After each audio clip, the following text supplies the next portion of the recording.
Olá, meus caros radioativos, beleza? E quem fala é Mikael e bem-vindos ao canal Reator Nuclear. E hoje eu quero falar com vocês sobre o que eu achei de Guardiões da Galáxia 3. Bom, meu Deus do céu, cara. Eu realmente tô cansado de filmes de super-heróis utilizando clichês. Cara, tá chato já. Eu já vou começar assim, já chutando o pau da barraca já. Cara, que filme. Cara, primeiro, eles ferram com alguns personagens. E segundo, é uma história que tenta trazer algum sentimentalismo. E terceiro, cara, que história já manjada, velho. É a mesma história de sempre. Resgate, um monte de conversinha chata. E lá no final tem uma ação de verdade. Que é a única parte que você gosta. Que coisa, nossa, cara, que coisa insossa, velho. Nossa senhora. Vamos lá, quero falar primeiro sobre os personagens. Vamos começar aqui com o Rocket Raccoon. Vamos ver se eu acho aqui. Rocket Raccoon, aqui é o site do IMDb. Eu já vou falar desse cara aqui. Vamos lá, Rocket Raccoon. Cara, misturaram a origem do Rocket Raccoon com a história do Alto Evolucionário. Sendo que não tem nada a ver. Rocket Raccoon ele não é da Terra. Nem contra a Terra, nem nada disso. Ele é de um outro planeta. A origem do Rocket Raccoon é meio bobinha, na verdade. É bem voltado pro público, bem infanto-juvenil mesmo. Qual que é a história? Tem um planeta em que uma raça de humanoides decidiu criar uma espécie de complexo para loucos. Pessoas que deficientes intelectuais, malucos. Hospício, um hospício no planeta lá, que mais tarde vai se chamar Half-World. Bom, só que eles fazem tudo com grana, né? Dinheiro. Investiram lá e construíram esse complexo e colocaram lá os animais lá para servir de companhia para esses malucos, para os insanos. Eu não sei qual é a palavra científica para falar sobre a pessoa que tem problema. Que é maluco, vamos dizer assim. Eu não esqueci o nome. Pinel, pronto, é o Pinel. Aqui em São Paulo a gente chama pessoa com probleminha de Pinel por causa de um hospital psiquiátrico que chama Dr. Felipe Pinel. Então vamos chamar de Pinel mesmo. Então pegou os Pinel lá e jogou nesse planeta, colocou lá no complexo, só que aí acabou o dinheiro, acabou o investimento. Aí os humanoides tiveram que sair do planeta, abandonar o projeto. Só que antes de abandonar o projeto, eles construíram uns robôs. Robôs que fariam o serviço automaticamente para cuidar dos Pinel. E depois esses humanoides foram embora, deixaram os robôs lá e os Pinel. Só que acontece, uma supernova explodiu perto do planeta e causou uma radiação. Essa radiação afetou os robôs e os robôs ficaram sencientes, ficaram com inteligência humana. Porque você sabe, né? Na Marvel, acho que na Marvel e na DC também, radiação cósmica, radiação de qualquer tipo é que nem pau mágico. Cria tudo, é tipo magia, cria qualquer coisa. O Homem-Aranha vira o Homem-Aranha por causa de uma aranha radioativa. A Jessica Drill, a Mulher-Aranha, ela virou Mulher-Aranha por causa de radiação. Tem vários exemplos.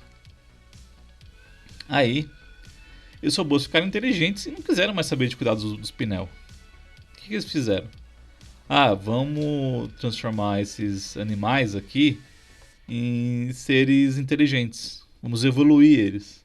Porque no universo Marvel é isso. A evolução é o animal se desenvolver para se comportar como ser humano. Então vamos desenvolver esses animais. Aí os robôs foram desenvolver os animais.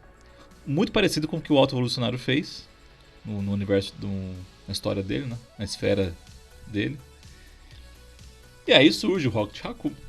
Rocket Raccoon, os animais lá com comportamento humano. Eles falam, pensam como humanos. E aí, no caso do Rocket Raccoon, ele também anda, né? Vira bípede.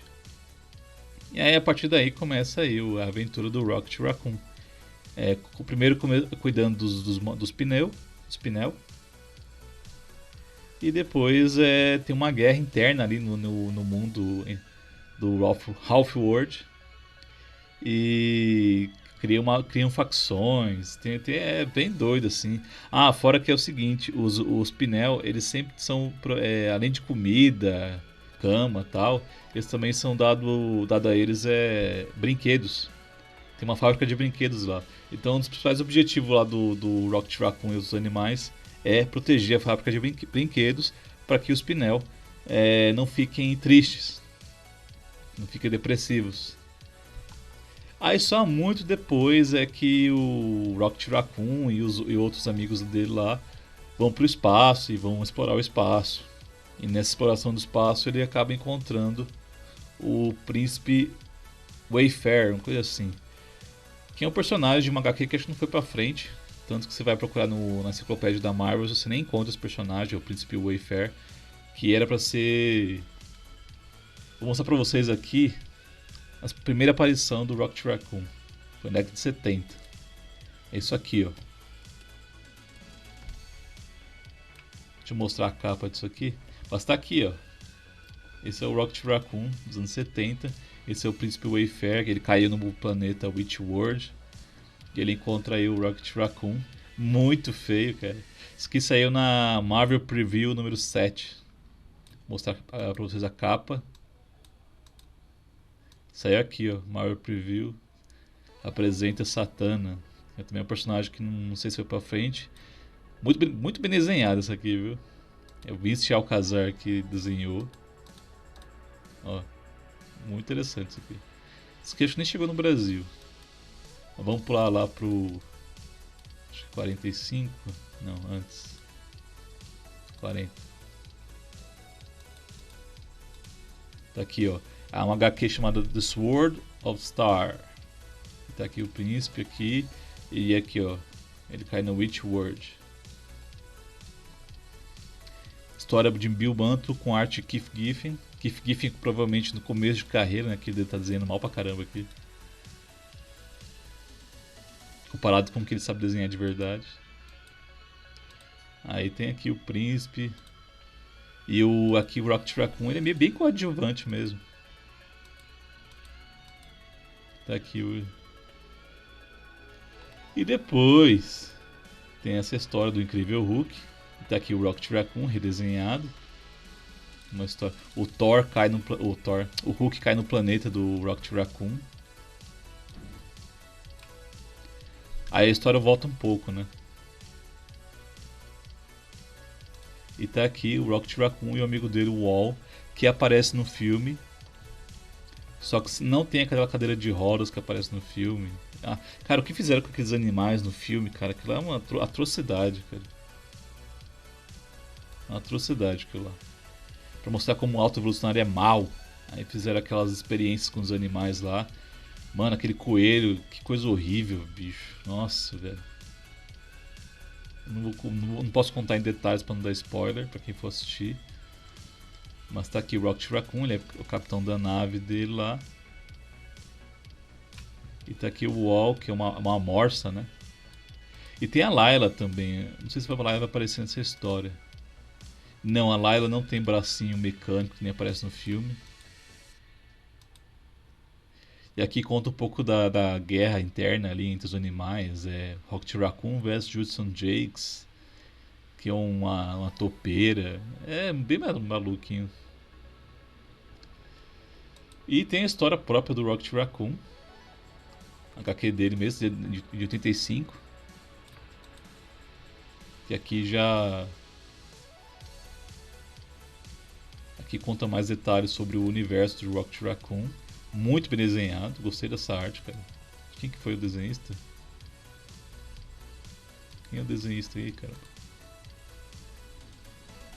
Cadê? Cara, não tem o crédito. Mas tá aquela ela aqui.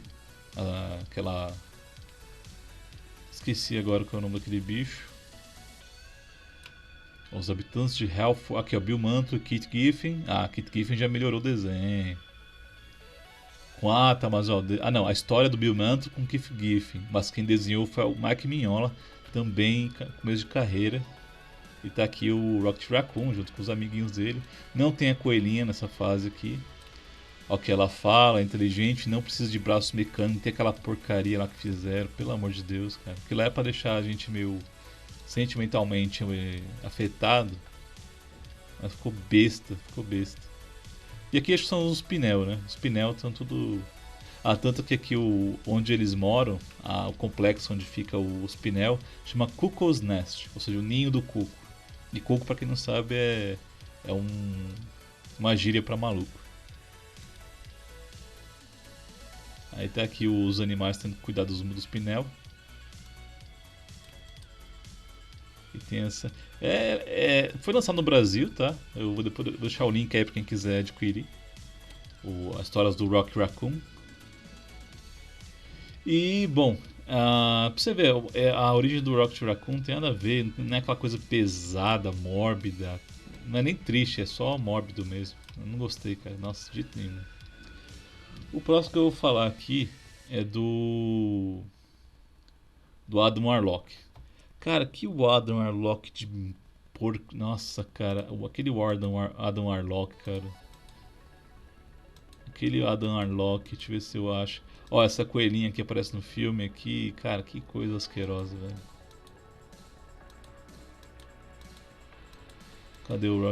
Cadê o Adam Warlock? Aqui, o Adam Warlock.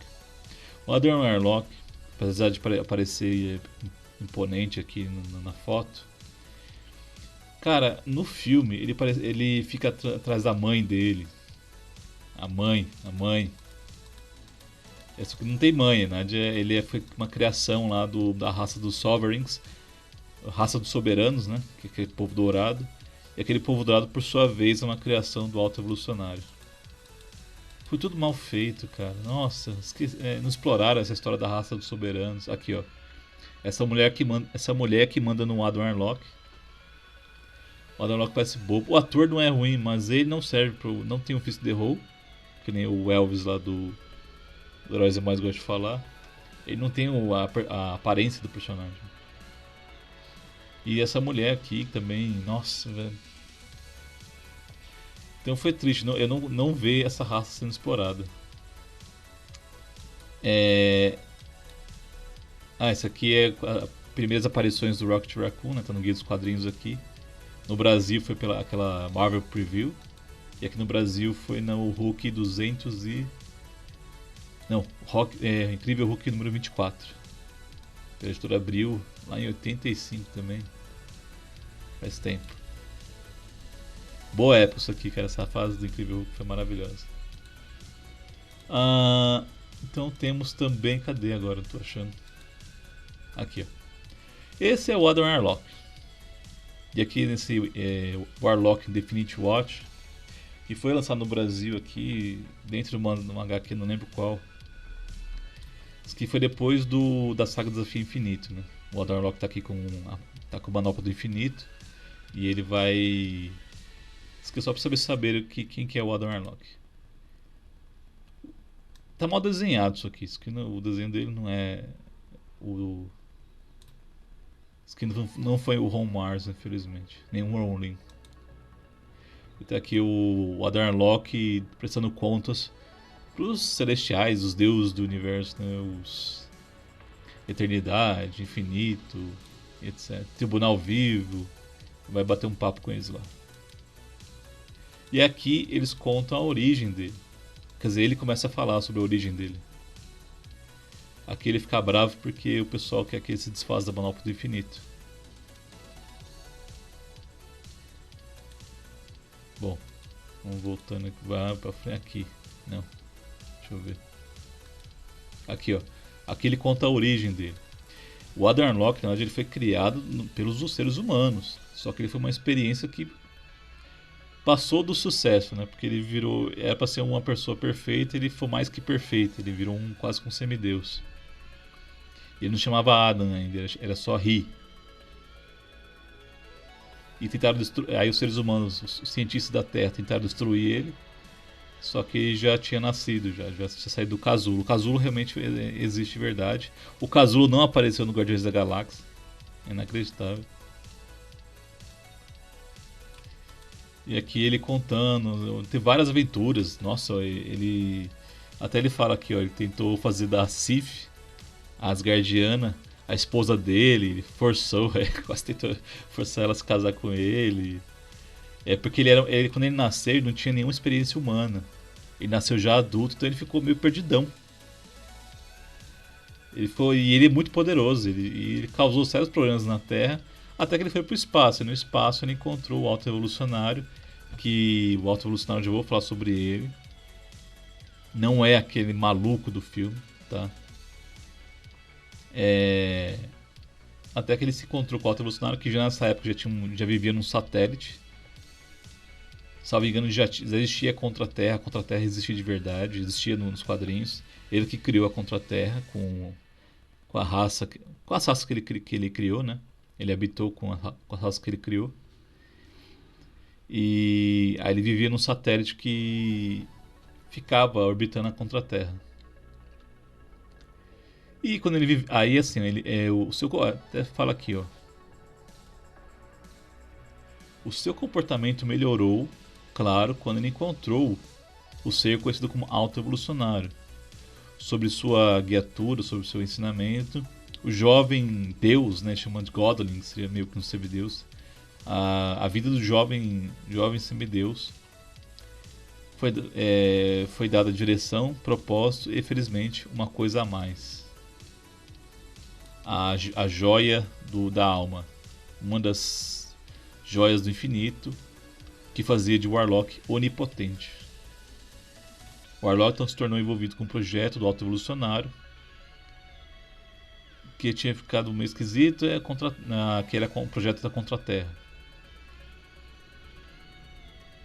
Infelizmente, a sua tentativa de criar uma sociedade utópica com base na Terra original ficou contaminada. Porque tinha ele caiu sob a influência do nefário besta humana.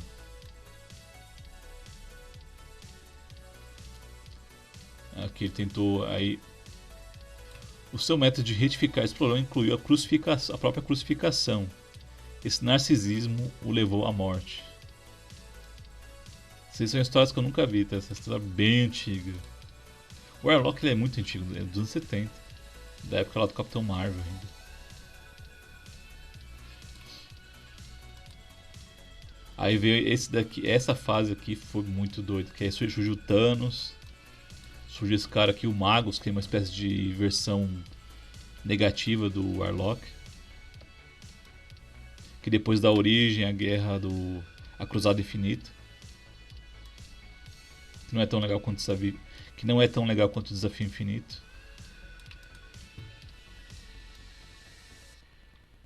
E é legal essa historinha aqui porque conta a origem do Adam Warlock para quem não conhecia. Porque a história aqui do Infinity Watch é dos anos 90. E o Adam Warlock tinha ficado sumido faz um bom tempo, assim como o Thanos. Então eles meio que resgatam essa história para contar pro leitor. E aqui no final dessa história aqui, ele decide separar, criar o Infinity Watch e dar uma joia para cada amiguinho dele. O Drax, aqui ó. O Drax. Esse é o Drax, tá? A Gamora, que sim, é bonitona nos quadrinhos, naquela tábua do filme. A Serpente da Lua e o Pippin, que é o troll anão fumador de charuto. Cada um recebe uma joia para proteger e formar a Infinity Watch, que acho que é guarda do infinito em português. E tem um Adam Warlock naquele abestalhado que aparece no filme. Eu achei meio zoado, porque devia ter aparecido mais a origem dele. Ele podia ter saído do controle antes. Ele não precisava ficar obedecendo a mãe dele. E não, ele não é de uma raça de soberanos. Cara, que bizarrice. Porque pra mostrar a origem pra mostrar o Warlock daquele jeito lá, meio ignorantão, meio bobão, tinha que ter uma coisa meio própria dele. Cara, sabe, às vezes o MCU ele perde chance de fazer umas coisas tão legais, cara. Esse é o Drax, tá? Vou falar do Drax agora. O Drax, muito antes de ele aparecer lá todo pintado como se fosse o Kratos do jogo, ele era esse aqui, ó. Ele era bem inteligente nessa época, nos anos 70 também. Esse aqui acho que é Homem de Ferro número 55.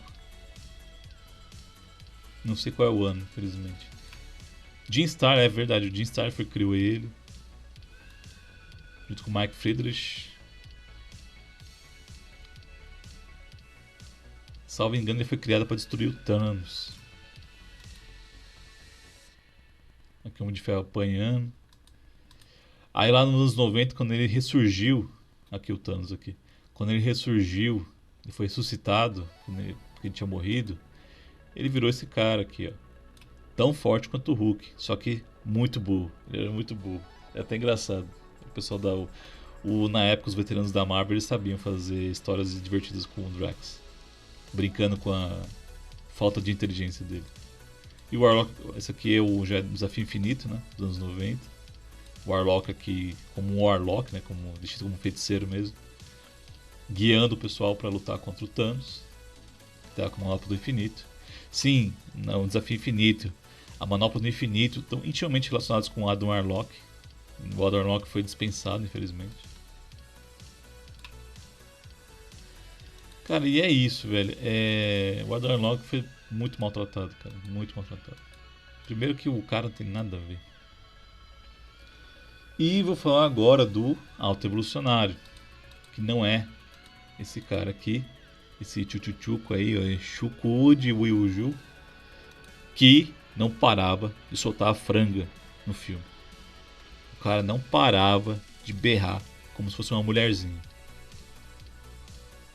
Cara, que coisa, o cara não parava de gritar. Cara, nossa, essa história do rosto dele explica por que o rosto dele é desse jeito, meio costurado aqui. Que coisa imbecil demais, velho. Ai, velho. O Alto Evolucionário, esse aqui é o Alto Evolucionário, raramente ele tira a máscara. Muito raro ele tirar a máscara. Essa armadura dele protege ele, bem tecnológica. O Alto Evolucionário foi criado.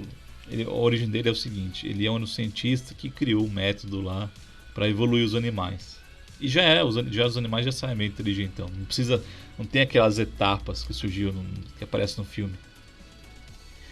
E o Alto Evolucionário ele cria lá uma máquina e meio que os outros cientistas, os amigos dele, não gostam daquela história lá de evoluir os animais. E ele se afasta, ele vai lá para uma região perto da Iugoslávia chamada Wundagore. E o Wundagore se torna meio que o reino dele, junto com um amigo dele, acho que é Jonathan Drill, que é o pai da Jessica Drill, que é a Mulher-Aranha. E foi lá que ela criou os poderes dela, surgiram os poderes dela. Ela foi envenenada com radiação.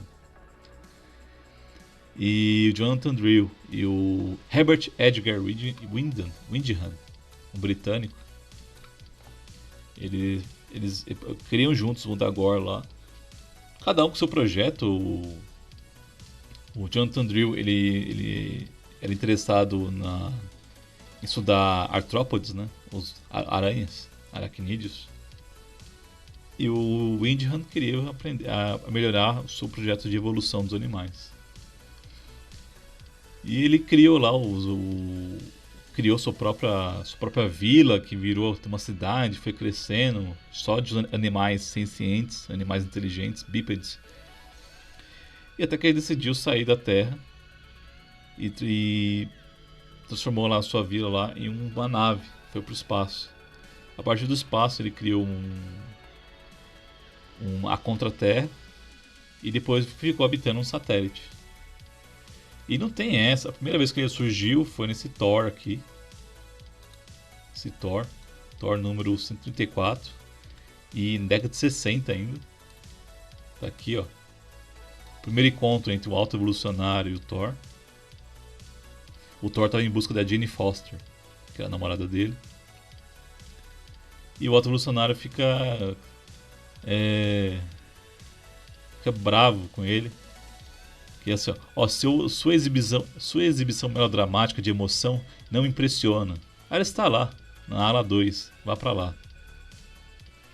Eu, que me tornei o superior da natureza, da sua própria natureza, não posso me preocupar com tais matérias, com esses assuntos fúteis.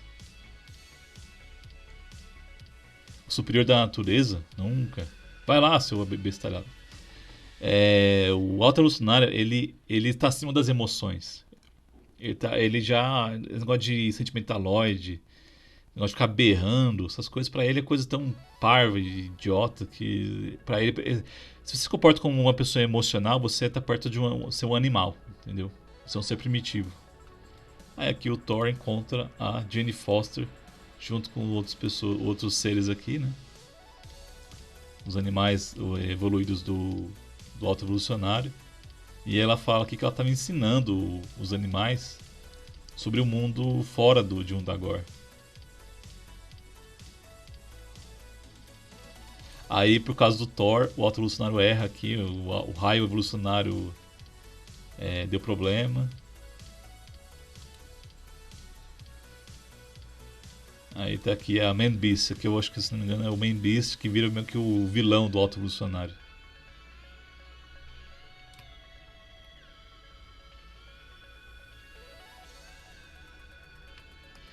Aí, como sempre, nas décadas de 60, o pessoal gostava de escrever, né? Should my bestial subject survive, he will be far more than a new man. Se minha besta sobreviver, ele será mais do que um novo homem. Muito mais do que um lobo e tal. Aquela coisa melodramática do Stan Lee. Aqui, The Dragon. Deixa eu ver o que é isso aqui. Ah, não, aqui já é a história que volta. Tá. Então, por causa do Thor invadiu lá o local do Alto Evolucionário, esse ser aqui surge, esse ser aqui dá um problemão depois. Acho que é o Man Beast que chama. E é isso, pessoal. O Alto Evolucionário não tem nada daquela franga solta do Shujujuki lá. Que, mano, tem uma cena, velho, que ele vai. Ele sobe, cara, ele sobe uma escadinha pra ficar alto, puxar o cabelo da mulher e xingar a mulher. Foi a coisa mais tosca que eu já vi num filme, velho, do MCU. Por que contrataram um anão, então? Que o Shujuki é muito baixinho. Cara.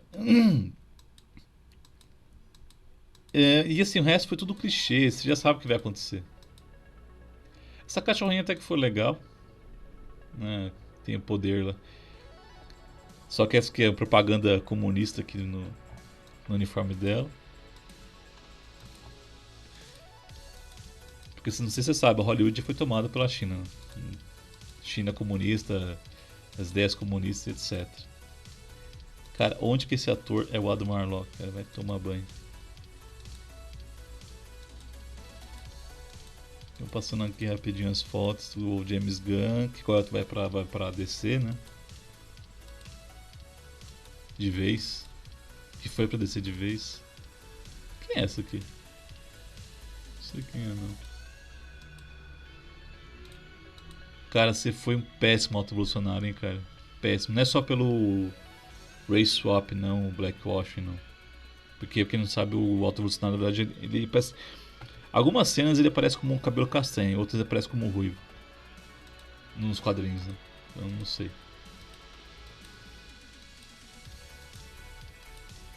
Aí... A Nebula ficou machona. A Gamora e a Nebula brigam como se fossem dois homens. O Drax ficou fraquíssimo. Fraquíssimo. Sinto muito, o Drax não é aquilo lá. Já encheu o saco. Cada filme que aparecia, o Drax foi ficando mais fraco. É inacreditável. Então é isso.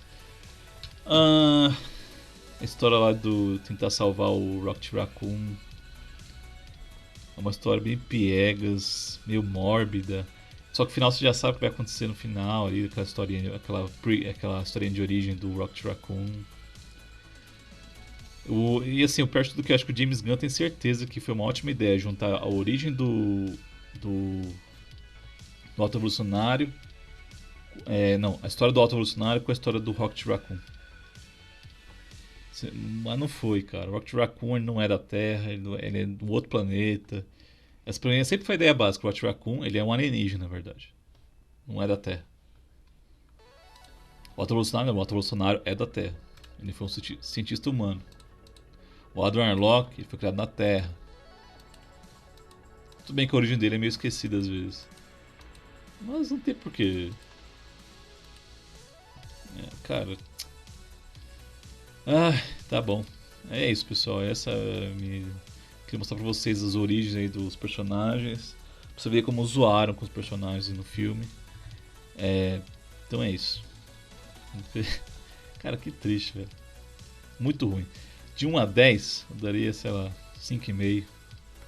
Por aí, 5, vai, 5. 5,5 é muito já. Até mais, falou e tchau, tchau.